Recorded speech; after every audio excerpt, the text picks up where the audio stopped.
예, 안녕하세요. 정신분석 세미나 10일 강의입니다. 오늘은 세미나 10일 402페이지 2번부터 들어가겠습니다.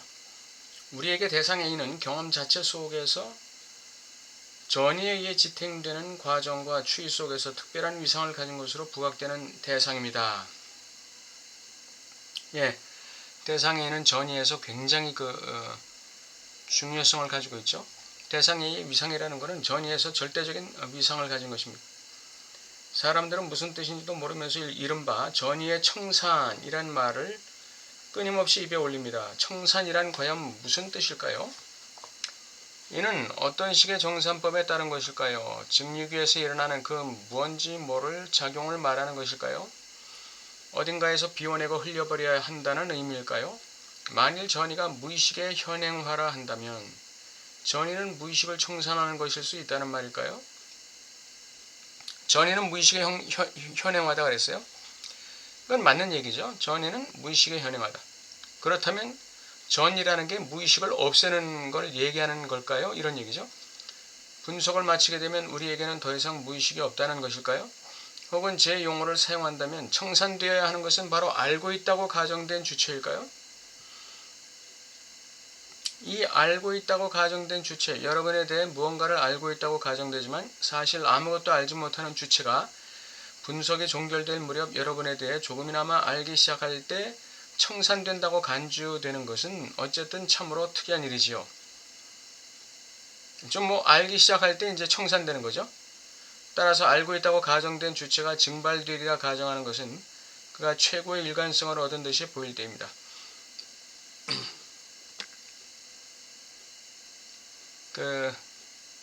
환자에 대한 분석가의 이 지식이 어떤 일관성을 획득할 때, 애매모호함에서 어떤 일관성으로 이동되어 갈 때, 그때 이제 분석가가 청산된다고 하는 것이죠. 이때 청산이란 단어의 의미가 있다면 이는 오로지 무의식을 닫아버리는 방향으로 전이를 작동하게 만드는 속임수를 영원히 청산한다는 의미일 뿐입니다. 전이에서 청산이라는 말이 의미가 있으려면 무의식을 닫아버리는 방향으로 가는 것을 청산하는 것이죠. 무의식을 닫아버리는 것으로 가는 걸 청산한다는 게 뭐죠? 동일시, 분석가와의 동일시를 청산한다는 것이죠. 전이 사랑을 청산한다는 것이죠. 그러한 속임수의 메커니즘에 관해 저는 그것을 주체가 자신을 사랑받을 만한 대상으로 만드는 나르심적 관계와 연관시켜 설명한 바 있습니다. 주체가 자신을 분석가로부터 사랑받을 만한 대상으로 만드는, 요구하는 그런 나르시즘 관계, 자기애적 관계와 연관시켜 설명한 바 있다. 자신을 사랑해줄 것 같은 일을 참조하면서 주체는 타자로 하여금, 분석가로 하여금 자신이 사랑스러운 존재임을 자기 자신에게 확신시키게끔 그 타자를 신기로의 관계 속으로 유인합니다. 이게 이제 전이사랑이죠. 프로이드는 그것이 동일시라 불리는 기능으로 자연스럽게 귀결됨을 지적합니다. 분석가의 상상적 동일시 또는 분석가와의 나르심적 동일시죠. 분석가로부터 받는 어떤 표지, 어떤 사랑의 표지가 있을 때 그것은 이제 상징적 동일시가 되는, 그것과 이제 동일시하는 건 상징적 동일시죠. 분석가의 어떤 표정, 분석가의 어떤 목소리, 분석가의 어떤 말, 분석가의 어떤 눈빛, 분석가의 어떤 기표를 통해서 그것을 동일시해서 나르심적 동일시로 인도하는 것, 이것은 이제 상징적 동일시가 되겠어요. 왜냐하면 어떤 특정 특정 표지를 동일시하는 거기 때문에. 그러나 그것도 역시 상상적, 상징적 동일시라고 할 수 있는 거죠. 이게 이제 전이 사랑에서 일어나는 일이에요. 프로이드가 절묘하게 기술한 바 있듯이 지난 시간에 이미 언급한 집단 심리학과 자아 분석에서 동일시와 사랑에 빠진 상태와 최면, 이 두 개 장을 읽어보시기 바랍니다. 이때의 동일시는 거울상적인 직접적 무매개적 동일시가 아닙니다.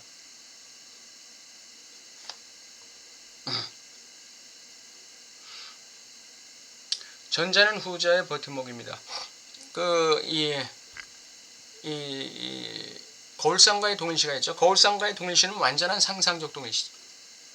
그 다음에 그 뒤에 있는 엄마의 얼굴, 엄마의 눈빛과의 동일시는 상징적 동일시, 단일 특질과의 동일시. 이 단일 특질과의 동일시는 이 주체의 자아에 대한 상상적 동일시를 강화시켜주는 역할을 하는 거죠. 거울상과의 동일시를 강화시켜주는 역할을 하는 거예요. 이상적 자아를 강화시키는 것이죠. 그것은 주체가 타자의 장 속에서 선택한 조망의 지점, 즉 그곳에서 보면 거울상적인 동일시가 만족스럽게 보일 수 있는 지점을 지탱해 줍니다. 네, 거울상적인 동일시를 만족스럽게 만들어주는 것을 지지하는 거예요. 자아 이상의 지점은 흔히들 말하듯이 주체가 타자에 의해 보여지는 것처럼 자신을 보게 되는 지점입니다. 주체가 타자에 의해서 보여지는 것처럼 자신을 보는 거죠. 그러니까 어릴 때에는 이 자아 이상이 굉장히 중요하죠. 라깡의 그 욕망의 그래프에도 나오듯이 맨 밑에 대문자 IA는 바로 자아 이상을 얘기하는 것이죠. 이 자아 이상이 바로 그 위에 있는 거울상과의 동일시 A-, 즉 소타자, 거울상과 동일시되어서 만들어진 그 소타자, 자기 자아 안에 있는 또 다른 자아, 이 나르심적 자아, 이것을 강화시키는 것이죠. 이제 거울상이 그 자아에게 하나의 그 이상적 나르심적 만족을 주듯이 타자가 어떤 단일 특질을 통해서 주체 자아에게 어떤 만족감을 줄 때 이것이 이제 그 자아 이상이라는 건데, 그게 이제 기표로 나올 수도 있고 어떤 이 무의식적 어떤 그 동의로 나올 수도 있고 목소리로 나올 수도 있고 표정, 눈빛으로 나올 수도 있죠.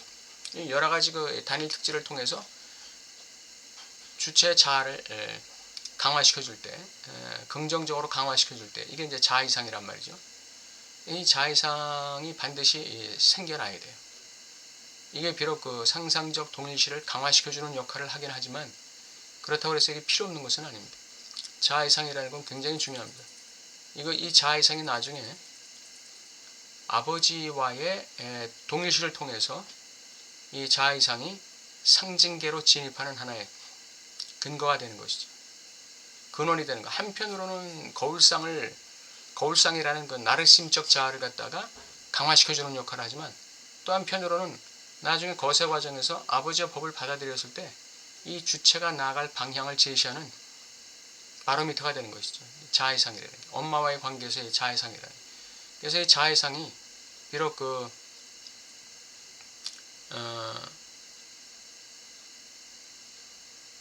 이 상상계적 상징계에 속하는 것이지만, 그러나 나중에 상징계적 상징계, 즉 부명을 받아들여서 이 주체가 자신의 어떤 그 세상에서의 어떤 진로를 잡을 때, 어떤 자신의 욕망의 방향을 잡을 때, 이 자아이상이 하나의 표지 역할을 한다. 그 방향지시 등 역할을 한다. 그런 역할을 하는 것이죠. 그래서 이 자아이상이라는 건 굉장히 중요합니다. 이는 주체로 하여금 사랑이라는 관점에서 볼 때 그에게 만족감을 주는 어떤 이자적 상황 속에서 스스로를 지탱할 수 있게 해줍니다. 자아이상이라는 것은 그 이자적 관계에서 오는 거예요. 이 상대방, 타자로부터 오는 어떤 그 이상적인 부분. 근데 그 어떤 타자의 전체가 아니라, 전체적인 어떤 상이 아니라 타자의 어떤 단일 특질, 그걸 통해서 들어오는 이상이죠. 그게 자아이상입니다. 이게 이제 그 자아를 지탱할 수 있게 만들어주는 것이죠.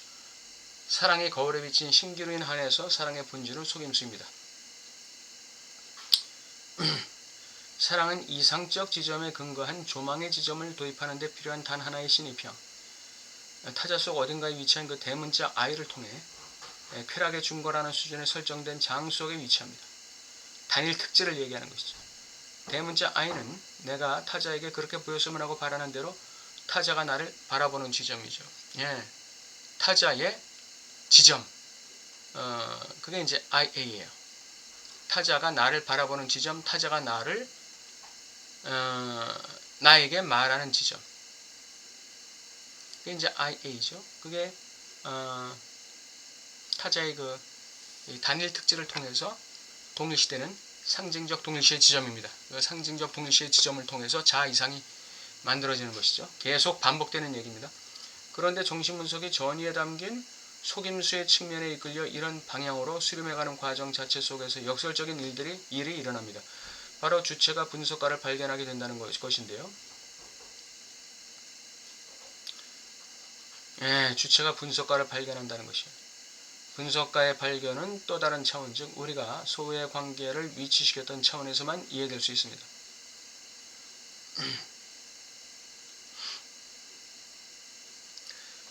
분석가를 발견한다는 것은 뭐 분석가가 이거 나 사랑하는 줄 알았더니 사랑하는 게 아니네, 이런 걸 발견한다기보다는 그 분석가의 결여를 발견한다는 것이죠. 분석가가 뭔가 나를 욕망하는 줄 알았더니 나를 욕망하는 것 넘어서서 뭔가를 분석가도 욕망하고 있구나. 나를 그냥 사랑하는 걸로 알았는데 나를 사랑하는 걸 넘어서서 나에게 뭔가 그 이상의 것을 욕망하고 있구나 라는 것을 발견하게 되는 것이죠.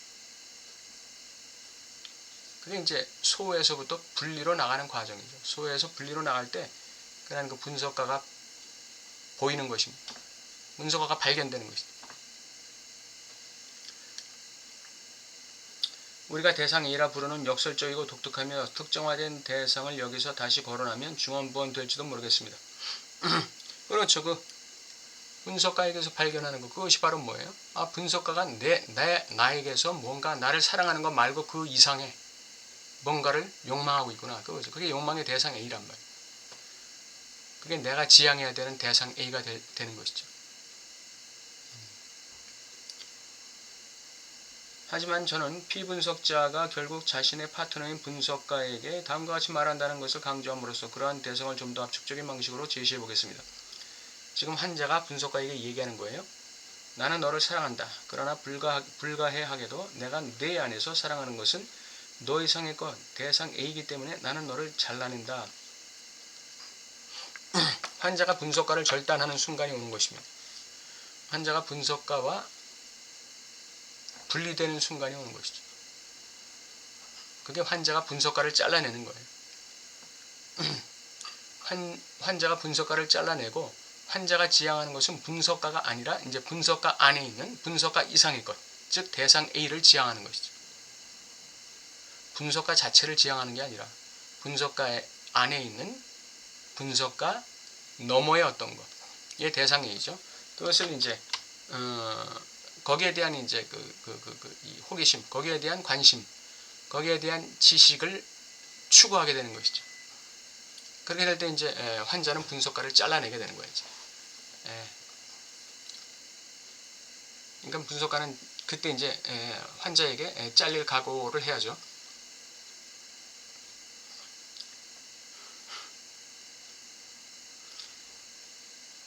결국 이제 그 환자는 타자와 타자 안에 있는 그 대상을 갖다가 분리시키는 거예요. 타자와 타자 안에 있는 타자를 넘어서는 어떤 것, 대상 A. 타자와 타자 안에 있는 대상 A, 이걸 분리시키는 것입니다. 그건 뭡니까? 결국은 자기 자신과 자기 자신 안에 있는 대상 A를 이제 분리시키겠다는 겁니다. 분리시킨다는 건 뭘 얘기합니까? 이제 대상 A를 추구하기 시작하는 것이죠. 분리되기 전에는 대상 A를 추구할 수 없어요. 왜? 분리되기 전에는 간파되지 않아요. 분리되기 전에는 식별되지 않아요. 분리되기 전에는 내가 대상 A인지 대상 A가 난지 뭔지 이게 분별이 안 되는 것이죠. 근데 나와 내 안에 있는 대상 A가 분리된다는 것은 이제 욕망의 주체가 된다는 얘기죠. 그것이 바로 유방 콤플렉스, 젖가슴 콤플렉스, 매몰 콤플렉스가 뜻하는 바입니다. 버글러는 이것과 구강 충동 간의 관련을 제대로 포착했지만 문제의 구강성이 영양물과는 아무런 관련이 없으며 그것의 모든 강조점이 바로 그 절단이라는 효과에 있다는 점까지는 간파하지 못했습니다. 아이가 젖을 빨죠. 구강 충동. 젖을 빨지만 그 젖이 목적입니까? 우유가 목적이에요? 우유 이상의 어떤 것이죠. 젖을 빨지만 젖가슴 이상의 어떤 것, 그것이 대상입니다. 그때 젖가슴은 절단되는 거예요. 아이가 진짜 원하는 건 젖가슴이 아니라 젖가슴 이상의 어떤 것이죠. 젖가슴을 넘어서는 그 너머의 이상, 대상 A. 예. 환자는 다시 이렇게 말합니다. 너에게 나를 준다. 하지만 나라는 증여물은 왜 그런지 알 수 없지만 참 신기하게도 똥이라는 선물로 바뀌어버린다. 이 똥이라는 낱말도 젖가슴만큼이나 우리의 경험에선 중요한 용어이죠. 당연하죠. 젖가슴은 구강 충동에서 굉장히 중요한 충동 대상이고 욕망 대상이고 똥이라는 것은 바로 그 배설에 있어서의 그 대상. 다시 말하면 학문 충동의 대상이죠. 예. 그 똥이라는 건 두 가지 의미가 있죠. 하나는 선물이고 하나는 배설물입니다. 근데 아이는 그 엄마와 융합 단계에 있을 때는 내가 엄마인지 엄마가 난지 그리고 나는 엄마의 하나의 이 팔루스로 나 자신을 엄마에게 드리는 것이죠. 그러다가 이제 나를 엄마에게 주는 게 아니라 내가 생산해낸 똥을 엄마에게 주는 거예요. 그러니까 이건 이제 나와 대상이 분리되는 것이죠. 나를 엄마에게 주었을 때는 내가 엄마인지 엄마가 난지 구분이 잘 안 됐어요. 그러나 내가 스스로 만들어낸 똥이라는 이 분비물을 배설물을 엄마에게 선물로 줬다. 그러면 그 똥이라는 선물을 매개로 해서 엄마와 내가 분리되는 것이죠. 그리고 똥과 내가 분리되듯이 나와 대상이 분리되는 것이죠. 분리되면 그 다음부터 욕망의 주체가 될 수 있는 거예요. 분리가 일어났다는 걸 의미하는 것. 이게 똥을 선물로 준다는 것을 의미하는 것이죠.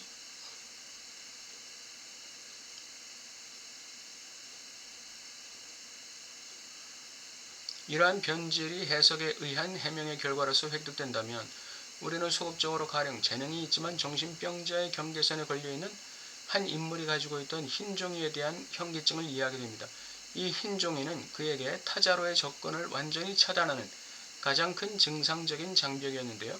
이루 말할 수 없이 마구 쏟아내던 지적 활동도 흰종이만 보면 멈춰버렸고 그 흰종이의 말 그대로 손도 댈 수 없었던 것은 그가 그것을 화장실 휴지로밖에 볼 수 없었기 때문입니다. 이 질문은 제가 잘 이해가 안 돼서 넘어가겠습니다. 언제 어디서나 재발견될 수 있는 대상 A의 현존, 그것이 전이의 운동 속에서 미치는 영향에 대해 어떻게 말할 수 있을까요? 대상 A의 현존, 그것이 전이의 운동 속에 미치는 영향. 오늘 이게 이제 가장 중요한 거예요. 그러니까 그 전이 상황 속에서 이 대상 A가 드러나야 한다는 것이죠. 결국 전이 상황 속에서 락강이 얘기하고자 하는 것은 전이 상황 속에서 분석가가 드러나서는 안 돼요. 내담자, 이 환자가 드러나서도 안 돼요. 이 전이 상황 속에서 드러나야 되는 것은 사랑도 드러나서는 안 돼요. 전이 상황 속에 드러나야 되는 것은 대상 A죠. 대상 A가 드러나서 분석가와 환자를 분리시켜버리고 환자 자신을 분리시키는, 다시 말하면 소외로부터 분리로 나가게 만드는, 그렇게 해야 욕망의 주체가 될 수 있는 것이니까요.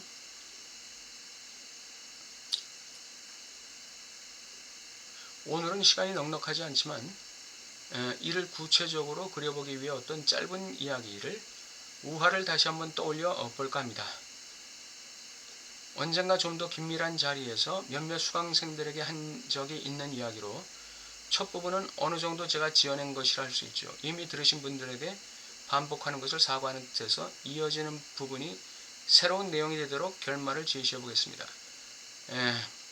주체가 분석가에게, 다시 말해 알고 있다고 가정되지만 분명 아직 아무것도 모르고 있는 분석가라는 주체에게 말을 걸기 시작하면 어떤 일이 벌어질까요? 우선 필연적으로 요구라는 형태를 띠게 될 무언가가 분석가에게 제공될 겁니다.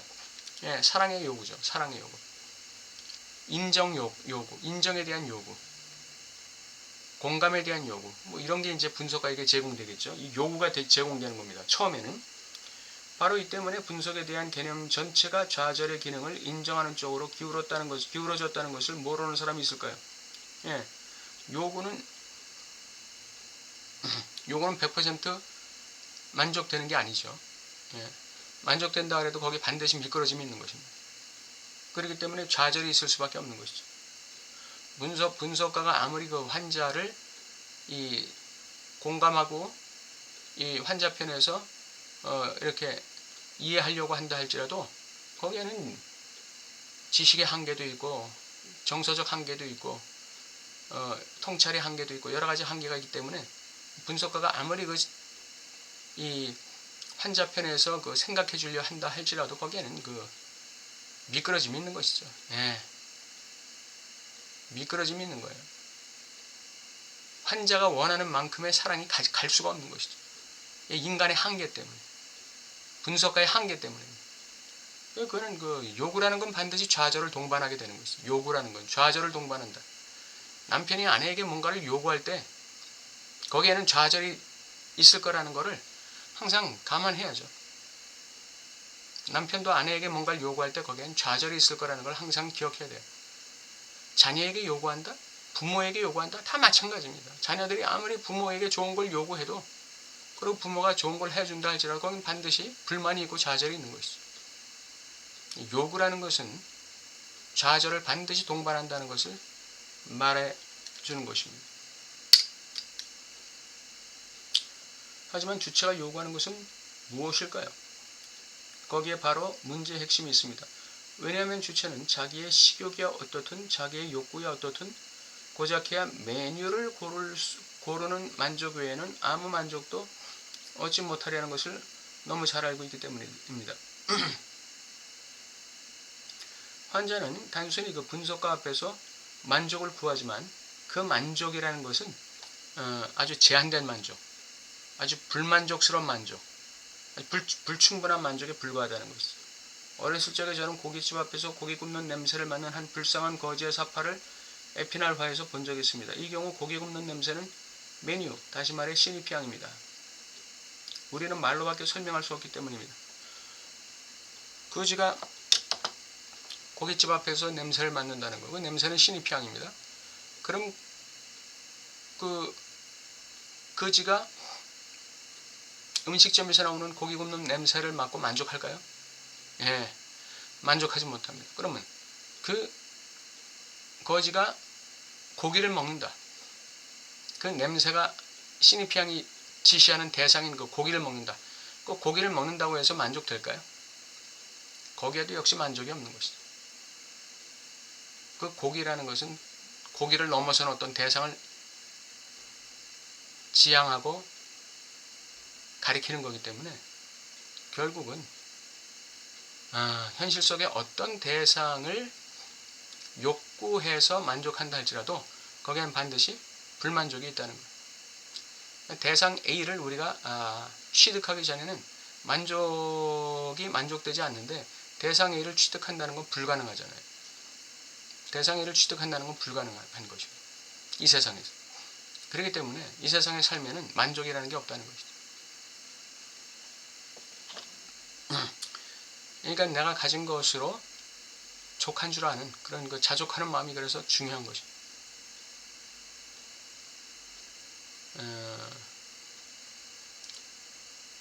불만족과 자족이라는 게 같이 가야 돼요. 불만족만 가지고 그냥 만족을 추구하는 것도 문제고 내가 가지고 있는 것에 그냥 스스로 만족하게 여겨서 거기서 그냥 그치는 것도 문제가 되고 그냥 불만족과 이 자족이라는 것, 불만족과 만족이라는 게 같이 가야 돼요. 한편으로 그냥 욕망을 추구하면서 한편으로는 족하게 여길 줄 아는 그 마음, 그게 같이 가야 되는 것이죠.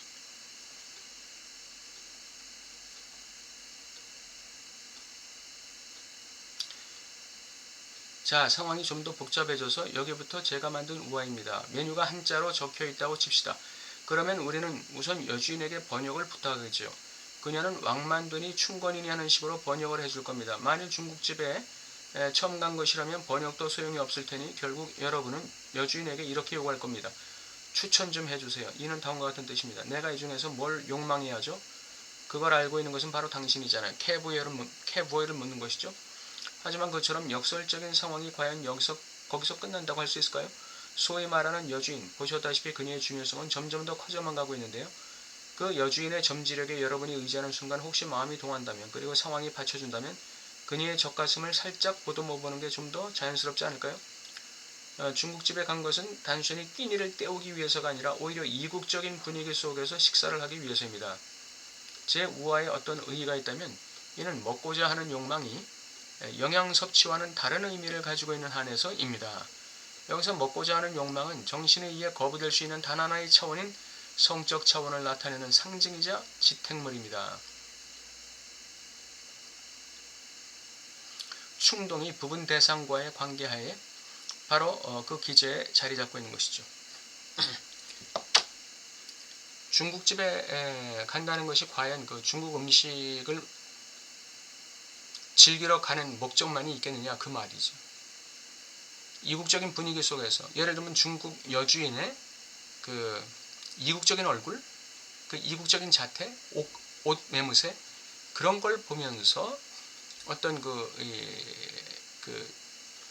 중국 요리 그 이상의 어떤 것을 욕망하기 위해서 가는 게 아니냐 이 얘기죠. 예. 여기서 이제 먹고자 하는 욕망, 그것은 성적 차원, 성적 차원을 나타내고 유지하고 지탱하는 그 상징물이다 이거예요. 음식이라는 것은, 이 중국집에 가서 그 음식이라는 것은 주체의 성적 차원, 그 섹슈얼리티를 이 지지하고 유지하고 그 만족시키고자 하는 하나의 상징물에 불과하다. 근데 그 중국 음식이라는 그 요리가 주체의 섹슈얼리티를 만족할까요? 어린 반푼어치도 없는 것이죠. 예. 그것은 불가능합니다. 근데 불가능한 걸 왜 할까요? 불가능한 걸 알면서 왜 할까요? 거기에 향유가 있기 때문에 하는 것이죠. 향유. 예, 향유가 있기 때문에 하는 거예요. 그 부분 향유. 예, 프리드 주이르.